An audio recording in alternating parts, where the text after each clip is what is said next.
चंपावती नगरी में एक महिष्मान नामक राजा राज्य करता था। उसके 4 पुत्र थे। उसमें सबसे बड़ा पुत्र लुम्पक, महापापी, सदा बुरे कार्यों में लिप्त रहने वाला, देवता ब्राह्मणों की निंदा करने वाला था। जब राजा को अपने पुत्र के कुकर्मों का पता चला तो उसने उसे अपने राज्य से निकाल दिया।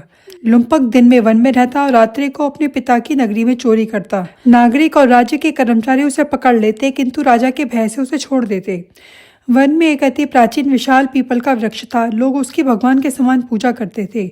उसी वृक्ष के नीचे वह महापापी लुम्पक रहा करता था। इस वन को लोग देवताओं की क्रीड़ा स्थली मानते थे। कुछ समय के पश्चात पौष मास के कृष्ण पक्ष की दशमी के दिन वह वस्त्रहीन होने के कारण शीत के चलते सारी रात सो न सका और उसके हाथ पैर अकड़ गए।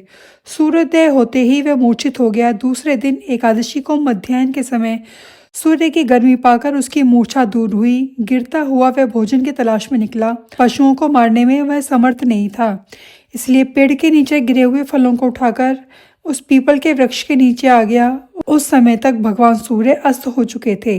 वृक्ष के नीचे फल रखकर कहने लगा, हे भगवान, अब आपके ही अर्पण है ये फल, आप ही तृप्त हो जाइए। उस रात्रि को दुख के कारण उसे नींद भी नहीं आई।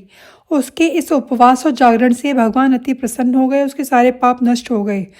दूसरे दिन प्रातः एक अति सुंदर घोड़ा उसके सामने आकर खड़ा हो गया।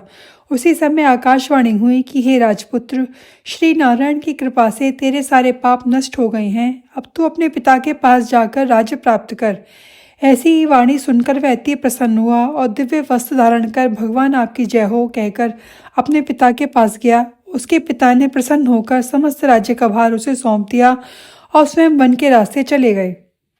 अब लुम्पक शास्त्रानुसार राज्य करने लगा। सफला एकादशी के प्रभाव से ही उसका संपूर्ण जीवन बदल गया और वह भगवान नारायण का भक्त हो गया और अंत में वैकुंठ लोक को चला गया।